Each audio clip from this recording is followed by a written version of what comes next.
Assalamualaikum warahmatullahi wabarakatuh. Bismillahirrahmanirrahim. Alhamdulillahirabbil alamin.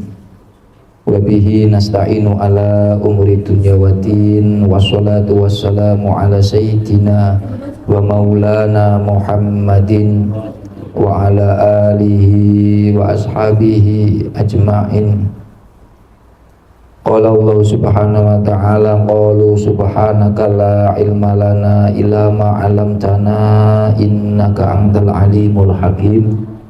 Rabbi shrah li sadri wa yassir li amri wa hlul 'uqdatam min lisani yafqahu qawli, amma ba'du.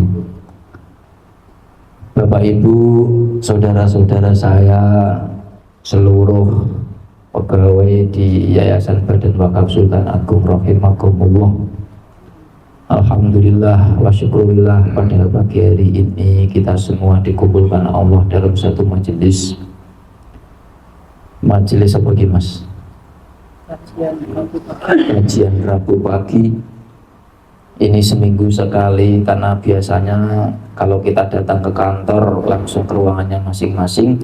Pada hari ini kita berkumpul dalam satu majelis yang tadi sudah dimulai dengan sholawatan. Alhamdulillah, semoga majelis ini bisa menambah potensi kita, menambah kualitas diri kita dari sisi spiritual, menjadikan kita pribadi yang lebih baik. Amin Allahumma amin. Sholawat serta salam kita aturkan kepada junjungan kita Nabi Agung Muhammad Sallallahu Alaihi Wasallam yang senantiasa kita dambakan syafaatnya. Semoga melalui sholawatan yang sudah kita baca tadi, Rasulullah Sallallahu Alaihi Wasallam hadir dan ridho, dan kita semua diaku sebagai umatnya kelak di yaumil qiyamah mendapatkan syafaatul udzma. Amin Allahumma amin. Bapak Ibu, saudara-saudara saya yang saya hormati, saya muliakan, di pagi hari ini saya ingin menyampaikan beberapa hal. Yang pertama, mari kita bersyukur menjadi salah satu bagian di Yayasan Badan Wakaf Sultan Agung ini dalam bentuk apapun, karena kita semua dikumpulkan di sini itu sesuatu keistimewaan. Di dunia ini ada ratusan jutaan manusia, mungkin bahkan miliaran, tetapi kita di antara semua yang di sini duduk dalam satu majelis dipilih oleh Allah untuk berkumpul di instansi yang sama, yaitu Yayasan Badan Wakaf Sultan Agung. Tentunya bukan suatu yang kebetulan, tapi merupakan satu momen yang memiliki tujuan, yaitu supaya kita bersama-sama di sini mendermakan keilmuan kita untuk mensupport Yayasan Badan Wakaf Sultan Agung ini bisa menjadi yayasan yang berkembang besar, yang bermanfaat bagi umat. Kerja nenggune yayasan, nenggune Unisula di unit manapun di yayasan itu paling enak, ya toh, paling enak. Jam kerjane 8 jam, tapi kerjane pirang jam? Nah, sing 8 jam iki apa? Jam kerjane 9 jam kerja, tapi kerjane pirang jam? Sampai 9 jam dan kerja terus? Mboten toh? Mboten. Nggih, surat iki paling pirang menit? 5 menit rampung layah-layah. TikTokan, Instagraman, media sosialan, ngoleren berapa jam lagi kerja meneh. Ya ora kaya kuli bangunan iki ya esuk setat sarapan tit rokok entek terus langsung noto boto neploi tembok terus sampai empuk istirahat beduk sholat baru tancap kerja meneh sampai rampung laut. Nah, awak diuran ngene santai wae. Pak Mus iki saiki Pak Mus bagiane saniki apa? Pengelolaan aset. Oh sedina mumput terus melentengi aset ngene. Mboten apa Mus? Malah kadang jalan-jalan kok. Ono lopo. Mampir jajan barang ya Pak Mus. Makanya kerja ning gone BWSA dan di bawah semua unitnya itu adalah suatu bagi saya suatu pekerjaan yang perlu kita syukuri. Seberapa penting kita itu untungnya kerja nek kene kerja ning ndi meneh lembaga swasta sing luwih enak sangka YBWSA, luwih enak sangka unit-unit di bawah termasuk Unisula Didasmen. Meneh-meneh kok gajine muda, amin Allahumma amin. Lu ora seneng gajine muda ya, amin Allahumma. Pak amine ra tenanan nek. Seneng ora nek gajine muda? Bapak senenge pokoke. Aku ya seneng. Moga-moga muda lah minimal 10%. Amin. Ya, asal etos kerja kita tinggi, yayasan kita itu semakin berkembang. Saya yakin kesejahteraan itu berbanding lurus dengan tingkat kemajuan sebuah lembaga. Dan itu pasti. Nek dienggo apa duwite. Ya toh? Kan nganggo umat, kita termasuk umat. Nah, maka dari itu kita bersama-sama rasa syukur itu tidak hanya kita wujudkan dalam bentuk ucapan alhamdulillah, tetapi melalui sebuah aktivitas semangat yang lebih tinggi, ya, sesuai dengan bidang kita masing-masing, sing urusane pembangunan, urusane administrasi yo di administrasi, sing urusane pengelolaan aset yo dikelola sing apa ya Pak Mus ya, sing apa iki resepsionis ya, sebagai resepsionis yang bagus, menerima tamu yang bagus, melayani tamu yang bagus. Begitu juga dengan kami yang di pimpinan juga bekerja menciptakan sistem yang bagus. Jadi kita bekerja bukan sendiri-sendiri tapi saling terhubung di sini. Surat itu juga saling terhubung ya Mas Ivan, terhubung dengan semua unit, keuangan juga terhubung dengan semua unit, pembangunan juga terhubung dengan semua unit. Jadi yayasan ini adalah suatu sistem di mana komponennya itu selalu berhubungan, tidak parsial, berjalan sendiri-sendiri. Oleh karenanya, selama kita bisa melakukan tugas kita dengan baik, insya Allah yayasan ini berkembang, maka kesejahteraan kita juga akan meningkat. Yang kedua, tadi saya sampaikan bahwa ini adalah sistem saling terhubung, maka harus ada interaksi yang bagus antara bidang, antara unit, dan sub-sub unit yang lain di bawah YBWSA. Jangan apatis, itu bukan urusan saya, tidak boleh seperti itu. Syukur-syukur kita bisa saling membantu, walaupun tidak bidangnya. Apabila kita mempunyai keahlian, kita membantu tidak ada salahnya. Kenapa demikian? Semakin kita bermanfaat bagi orang lain, maka semakin baik pula citra kita di hadapan Allah Subhanahu wa Ta'ala. Jadi wong sing paling apik, orang yang paling baik di hadapan Tuhan dari sisi sosial itu adalah orang yang paling banyak memberikan kemanfaatan. Bukan orang yang ibadahnya banyak Pak. Oh, ibadah itu kan dua. Yang pertama ibadah mahdoh, sholat, zakat, puasa, haji. Nah, itu ibadah mahdoh. Itu yang menjadi parameter kualitas seseorang di hadapan Tuhan. Tapi itu adalah ibadah-ibadah yang sifatnya individual, hubungannya antara Tuhan dengan manusia. Kita nggak bisa mengukur kebaikan kita dari sisi itu, sebab ibadah-ibadah mantu itu sulitnya bukan main, ya. Syarat dan rukunnya belum nanti menjamah pada ranah keikhlasannya, hakikatnya, dan itu jumlahnya sedikit. Apa tadi? Sholat, zakat, puasa, haji.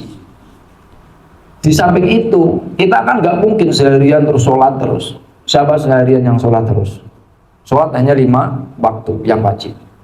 Tahajud di tengah malam. Syukur-syukur ya Tuhan, alhamdulillah. Tapi artinya tidak mungkin kita dalam seharian full itu kita kemudian melaksanakan ibadah-ibadah makhluk. Dan percaya atau tidak, aktivitas kita sehari itu lebih banyak berhubungan dengan manusia daripada berhubungan dengan Tuhan secara langsung. Percaya atau tidak? Kita bernafas sehari berapa jam? 24 jam. Sholat 5 waktu itu berapa menit? Berapa menit Tamus? Satu sholat berapa menit? Ya, 25 menit. Walah, sholatan 25 menit. Enggak zaman ning loh. Sholatan ada 25 menit. Ini terus semacam Al-Baqarah apa piye? 5 menit. 5 menit ya. Wong sholat sunahmu 2 rakaat semenit terus rampung apa? Jadi sholat itu katakanlah 5 menit. Dikali 5 berapa? 25. 25. Dia mengibadah apa meneh sing mandor sing dilawan? 2 pirang menit? 5 menit. Wah, 5 menit. Soleh tenan iki ya. Soleh secara pribadi. Pak Mustafa. Terus apa meneh? Ibadah mandor. Tahajud Tahajud ya 5 menit. 5 menit. Sebulan berapa kali? Bulan ya, insya Allah kalau bisa saya setiap hari itu, Pak. Oh, alhamdulillah. Aku tahajud ya ampun-ampun. Turu berapa menit? Itu ya 8 jam. 8 jam normal ya, 8 jam. 8 jam dipotong katakanlah ibadah mantu 3 jam. Itu berapa? 9 jam. 15 jam. Sisanya itu adalah kita berinteraksi dengan baik secara langsung maupun tidak langsung. Secara langsung ya seperti ini. Secara tidak langsung mungkin kita bisa lewat media sosial ya, atau melalui orang lain. Artinya dari 24 aktivitas kita seharian di dalam hidup kita itu kebanyakan kita berhubungan dengan orang lain, dan di situ peluang ibadahnya tinggi. Nah, bukankah ibadah yang terbaik itu sholat? Ya betul. Ibadah yang paling baik itu adalah ibadah fardu, yang paling baik adalah sholat, karena sholat besok itu adalah ibadah yang dipertanyakan pertama kali di yaumil qiyamah, dihisab pertama kali. Artinya kalau kita hanya mengandalkan sholat awak dhewe iki sing bener-bener sah pira, Pak? Utawa bener-bener diterima oleh Tuhan. Sholat ini kalau hanya untuk menggugurkan kewajiban, oke lah, saya setuju semua. Sudah baca pada wudhu, syarat rukun menutup aurat, sholat rukunnya dilakukan, sudah selesai. Gugurnya kewajiban kita itu selesai lah. Tapi untuk mencapai pada tataran sholat kita betul-betul diterima sesuai dengan apa maksud Tuhan itu sangat tidak mudah sekali. Nah, oleh karenanya di sisa-sisa waktu itu kita harus beribadah dengan sesama umat manusia dalam bentuk interaksi yang sangat baik. Termasuk bekerja ini ya ibadah. Anda melakukan pekerjaan itu adalah ibadah. Sebab di dalam pekerjaan Anda itu ada tanggung jawab. Di dalam pekerjaan kita ini ada tanggung jawab. Yang beberapa bulan yang lalu saya pernah menyampaikan bahwa setiap takdir itu memuat satu kewajiban. Setiap kewajiban itu selalu memiliki 2 konsekuensi. Apabila dilakukan akan mendapatkan pahala, apabila ditinggalkan akan mendapatkan dosa. Itu kan kewajiban. Ya, kita takdirnya jadi apapun, kita melaksanakan dengan baik itu suatu ibadah, jangan salah. Apa kemudian kita kerja itu kemudian nggak dihitung sebagai ibadah? Ibadah. Dan ibadah dalam pekerjaan itu ibadah yang sangat enak loh. Untuk pahala digaji angger sasi. Nah, sholat kan nggak ada gajinya, Pak. Gajinya hanya pahala.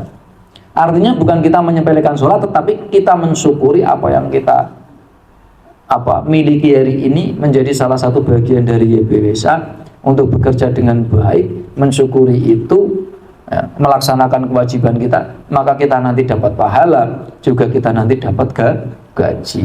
Ono sing setiap bulan gak digaji? Gaji kabeh ya? Alhamdulillah. Ya. Enak. Wong kerja iku enak. Enak sholat Pak, ra mikir apa-apa. Sholat ra mikir apa-apa. Sholat itu butuh konsentrasi. Kalau kita berbicara pada cita-cita yang tertinggi, sholat itu kan memang satu momen di mana kita tuh harus betul-betul menghadap Tuhan. Tapi apakah kita ketika sholat kemudian betul-betul bisa mengingat Tuhan? Bisa? Makanya Sayyidina Ali itu orang yang terkenal sholatnya paling khusyuk. Ya. Saking khusyuknya itu Sayyidina Ali pernah suatu ketika perang itu terkena panah. Nek dicabut kan sakit panahnya.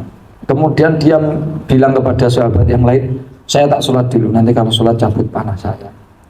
Karena saking khusyuknya sholatnya Sayyidina Ali, saking nikmatnya dia merasakan ini nuansa sholat berhadapan dengan Tuhan, berhadapan dengan Allah, itu dicabut panahnya itu nggak kerasa. Saking khusyuknya, saking bisa menikmati sholat. Tapi ketika Rasulullah mendengar cerita itu, kemudian Sayyidina Ali dipanggil oleh Rasulullah, ditimbali, wahai Sayyidina Ali, saat mendengar sholatmu itu sangat khusyuk sekali. Coba kamu sholat di hadapan saya, nanti kalau kamu bisa sholat secara khusyuk, nanti saya kasih hadiah. Akhirnya disuruh sholat di hadapan Rasulullah. Ketika selesai sholat ditanya Rasulullah, wahai Ali, apakah kau bisa khusyuk? Tidak bisa Rasulullah. Apa yang membuatmu tidak khusyuk? Saya terbayang-bayang hadiah apa yang akan kau berikan. Ayo. Jadi kekhusyuan di dalam sholat itu suatu capaian yang tidak mudah. Ya. Untuk mendapatkan betul-betul klimaks daripada sholat itu tidak mudah.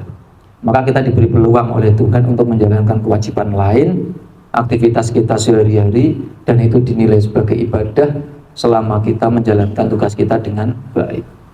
Kowe gak usah niat ibadah, kerja itu wis ibadah.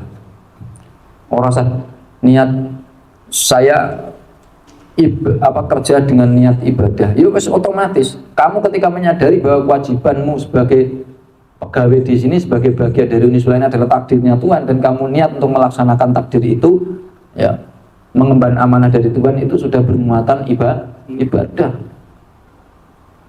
Dan itu pasti diberi pahala oleh Tuhan. Pasti diberi pahala.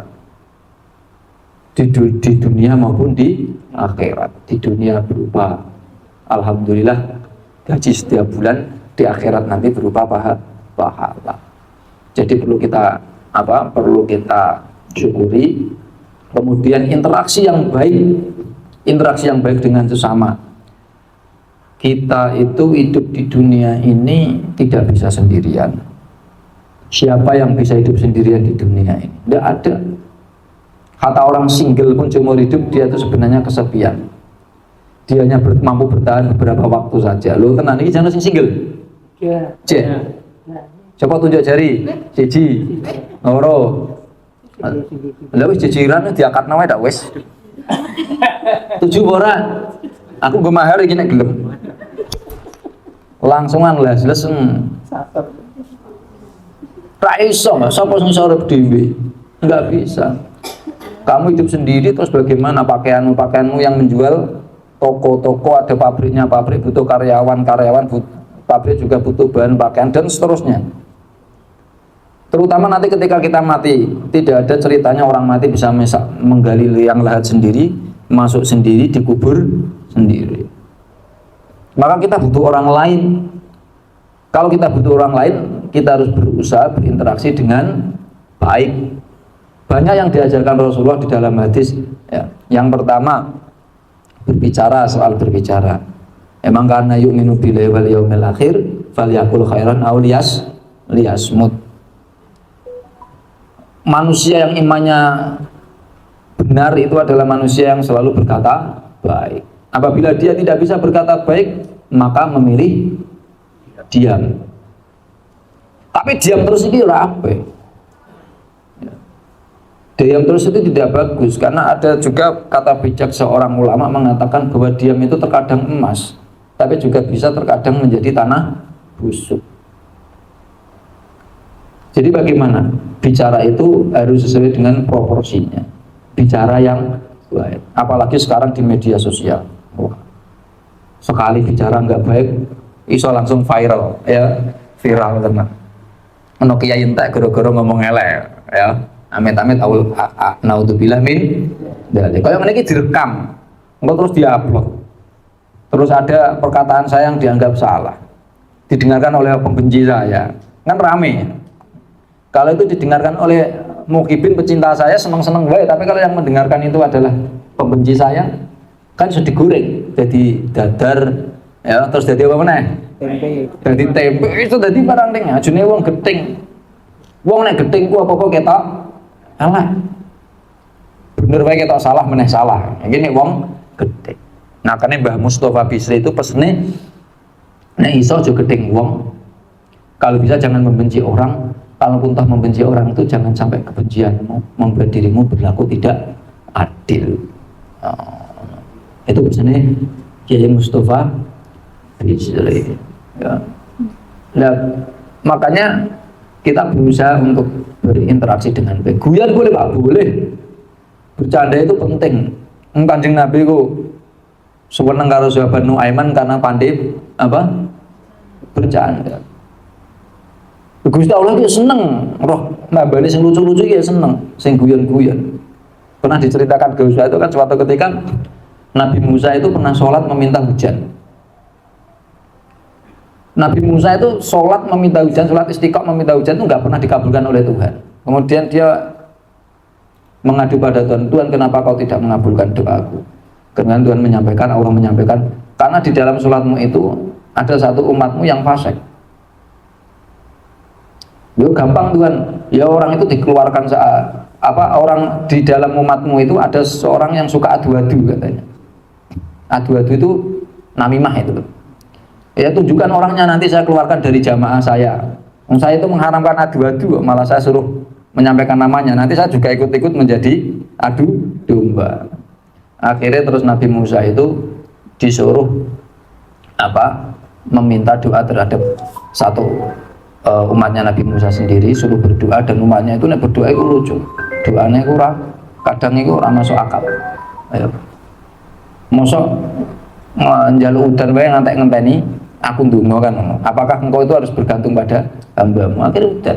Termasuk saya itu pernah punya pengalaman dengan Mas Magdum. Nah, Mas Magdum lah. Di Fakultas Ilmu Keperawatan itu pernah Mas yo kesurupan ya. Sekitar 3 tahun. Ketika 3 tahun yang lalu ada sekitar mungkin lebih dari 10 orang itu kesurupan. Rame nih bukan main. Saya ditelepon WD2 itu sama Mas Magdum. Mas Magdum sudah di situ. Saya itu nggak pernah mengobati orang kesurupan. Seumur-umur nggak pernah. Dungane piye ora tahu, ora pernah. Saya itu doanya cuma satu waktu itu. Ya Allah jangan permalukan saya di depan umum. Wis ngono tok. Lah enggak wacana tahu tuh mari. Jadi hidup itu serius boleh, bercanda juga boleh, tapi yang penting tahu tempatnya.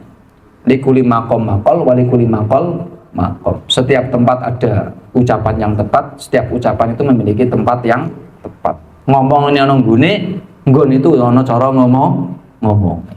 Nek ketemu pimpinan ngomongnya kudu piye, nek ketemu kanca kudu piye. Berbicara di dalam rapat pun harus bagaimana. Makanya yo saya biasa dengan Mas Ivan ketika di dalam rapat bagaimana. Di luar rapat saya dengan Mas Ivan bercanda biasa. Karena beliau ini juga sahabat saya sebelum saya di sini, sering ketemu di masjid, ngobrol bercanda biasa. Dan ini juga Mas Ivan satu angkatan dengan saya Mas. 2000 berapa? 8 masuk. Malah kakak angkatan saya loh Mas Ivan. Saya itu 2010. Ini kakak angkatan saya. Iya. Mungkin usianya tua aku Mas ya. Tapi secara akademik beliau lebih tua. Jadi itu tadi likuli makom, makol, walikuli makol, makom. Jadi ngomong ono nggone, nggon ono bahasa sing tepat ono omongane. Ketemu wong ki ya nyopo. Saya itu diajari orang tua saya. Salah satu hal yang saya rasakan itu di dalam hidup ini saya punya banyak teman. Itu adalah hal istimewa yang diberikan Tuhan. Karena orang banyak teman itu banyak rezeki. Saya itu membuktikannya sendiri.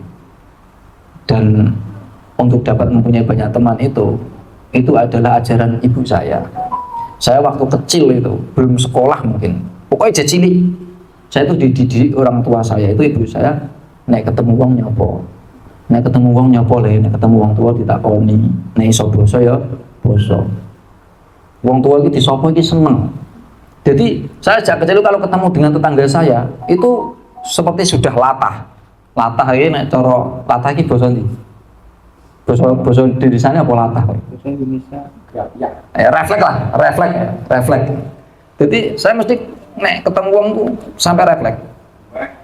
Ayo sing teng pundi? Mau nek wong tua ning kampung, sing teng pundi di? Itu refleks dari kecil saya. Saya ketemu Mas Ivan salaman, mungkin tanya sehat atau bagian itu refleks. Tidak saya ada tapi refleks karena kebiasaan. Dan itu akan membuat orang lain tuh senang ditanya. Ya ora Pak Mus. Jenengan ketemu wong meneng wae mencureng, mesti itu menimbulkan satu kegelisahan jiwa. Kenapa aku ora disopo? Salahku apa? Kan gitu. Mungkin terkadang juga seseorang itu punya karakter yang pendiam juga bisa, tetapi kediaman kita di hadapan orang lain terkadang membuat orang lain menjadi merasa bersalah. Makanya nek ketemu wong ki sing grapyak takon minimal assalamualaikum, piye kabare, sehat. Nah, itu kalau kita mau seperti itu kita akan banyak punya teman, banyak rezeki. Rezeki ora duit toh. Ya, rezeki tidak duit. Tetapi adanya seseorang dalam hidup kita itu sebuah rezeki yang luar biasa. Loh, tenang, umpama kanca tuku, gajimu entek nganggo tuku kanca. Ya ra, Blik. Kanca iku nek umpama tuku, gajimu gak cukup nggo tuku kanca. Wong kanca siji misalnya tukune 1 juta. Terus kamu beli teman, saya harus beli teman 1 juta setiap minggu, setiap tahun, setiap bulan berapa? 4 juta. Untungnya kanca gak usah tuku. Aku karo Mas Ivan ki kancanan ra usah tuku. Cara dinilai dengan uang itu nilainya berapa? Dan kita nggak bisa hidup tanpa teman. Nggak bisa. Munafik kalau orang itu bisa hidup sendiri. Apalagi seperti saya itu sudah biasa hidup berbarengan dengan teman-teman di pesantren. Mangan wes sering bareng. Saya itu sampai sekarang mangan sendirian nggak bisa. Pak Ketum juga sama. Pak Ketum itu nek makan itu mesti ngundang konco. Makan dewe gak nikmat. Karena sudah terbiasa menikmati hidup dari sisi kebersamaan. Individualisnya hilang. Bahkan saya kalau malam itu di belakang di asrama, kalau nggak punya teman makan, satpam tak ajak makan. Satpam tak ajak makan. Karena saya senang hidup bersama orang-orang itu senang. Saya ingin disaksikan sebagai orang baik. Nggak cerita. Mau mati itu sebenarnya tergantung siapa yang bersaksi. Ini pentingnya wong apik karo orang lain. Nenggone hadis, nenggone kitab Uspuria, itu diterangno. Ada orang yang selama hidup itu fasik. Fasik itu suka berbuat keburukan.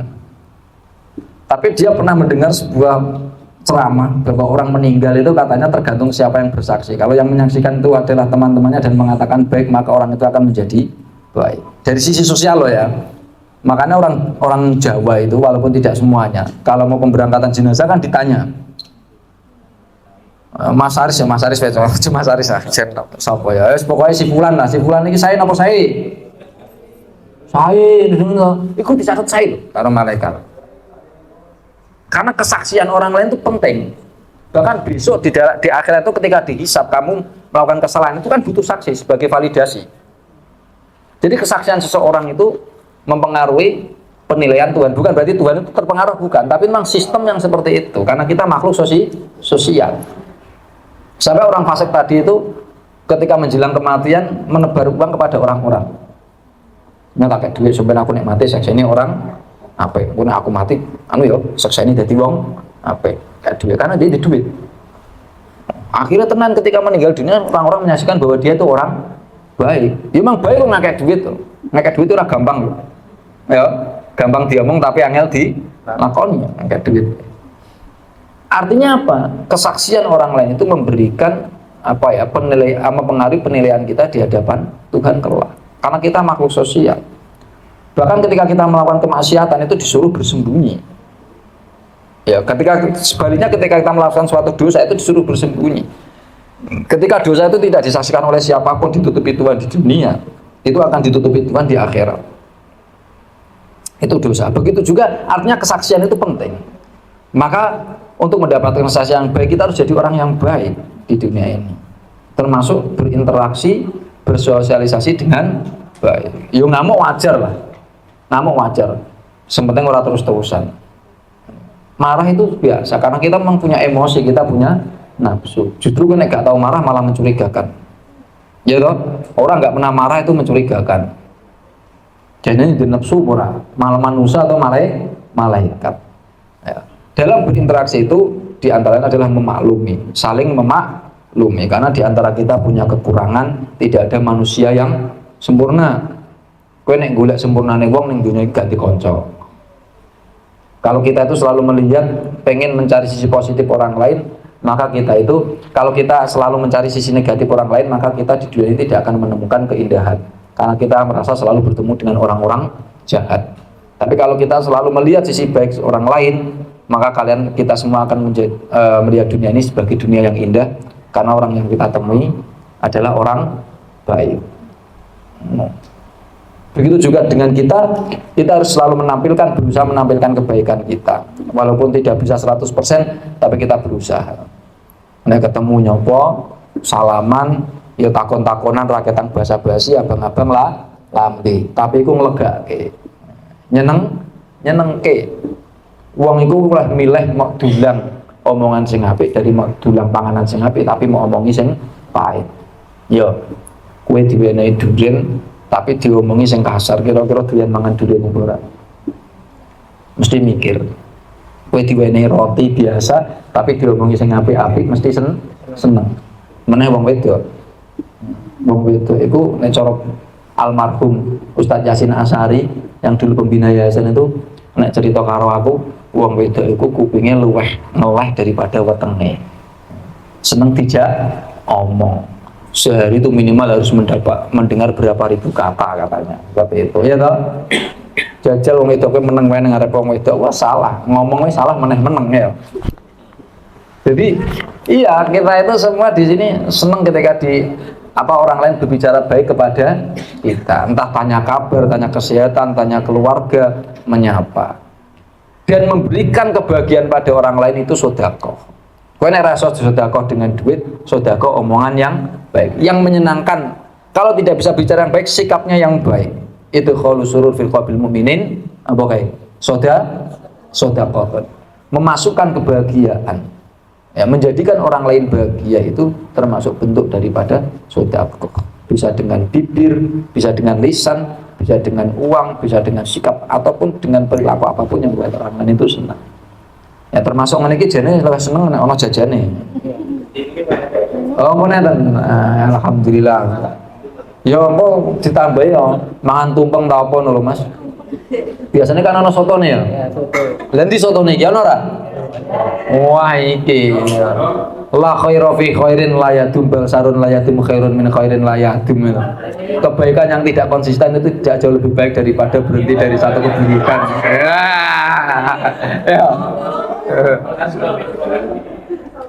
Iki sih biasanya bertanggung jawab sama iki. Wah, iki tersangkane ning kene Pak Sugeng iki. Yo nek jan anggarane kok di nganu Pak. Ya dikai soto, gen seneng lah. Seminggu pisan kan alhamdulillah. Bukan nilai daripada sotonya itu tapi dan nilai kebersamaannya. Monggo Ustaz. Ini Bapak kita. Guru kita. Ajeng temu ndi, Pak? Wah, ampun rampung mawon enten Pak Rahmat kula mboten kepenak. Nuturi tiyang sepuh mboten sae. Lebet, yang lebet. Saya. Ngoten nggih, mugi-mugi ini berjalan dengan konsisten, tidak hanya acaranya tapi juga hal-hal lain yang menyenangkan termasuk konsumsinya. Amin Allahumma. Dan bisa menambah keakraban kita, bisa menambah hubungan kita menjadi hubungan yang lebih baik, kompak, sama-sama saling membantu sehingga benar-benar kita di sini menjadi keluarga. Loh ya, ini keluarga kedua kita loh. Kalian ketemu keluarga di rumah berapa jam? Sedih terus turu toh. Pulangnya sore, Pak. Nah iya jam 5 pulang, paling jam 10 sudah tidur. Jam 5 sampai jam 10 itu berapa jam? Hanya 5 jam. Selain kalian di sini 9 jam. Maka anggaplah ini sebagai keluarga. Pak Ketum selalu menyampaikan itu. Kenapa Pak Ketum senang di sini? Karena ini keluarga. Dia tidak menganggap teman, tapi keluarga. Bukan mungkin ngamu era pakat ya tetap sayang. Saya itu setiap hari dimarahi loh, jangan salah. Itu setiap hari dimarahi. Tapi selesai karena kita keluarga. Makanya kita memandang di sini jangan teman kerja tapi keluarga, dulur. Tenan. Saiki wong dikumpulno setiap hari dalam waktu 9 jam. Iki ngluwahi dulur sing ado-ado. Di dalam Al-Qur'an juga seperti itu. Tetangga yang dekat itu lebih baik daripada saudara yang jauh. Karena memang setiap hari mereka yang selalu interaksi dengan kita.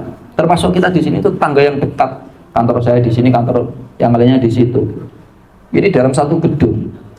Maka semoga acara ini menjadi salah satu perekat hubungan kita menjadi keluarga yang betul-betul rukun, ya. rukun itu tidak selalu baik terus, tapi setiap ada kesalahan bisa saling memaafkan. Dan semoga ini nanti berjalan sampai dengan masanya kita pulang ke rumah masing-masing, beraktivitas dengan keluarganya. Amin Allahumma amin. Demikian yang dapat saya sampaikan, semoga bermanfaat dan menambah keberkahan kita semua. Wallahul muwaffiq ila aqwamit thoriq. Assalamualaikum warahmatullahi wabarakatuh. Waalaikumsalam warahmatullahi wabarakatuh.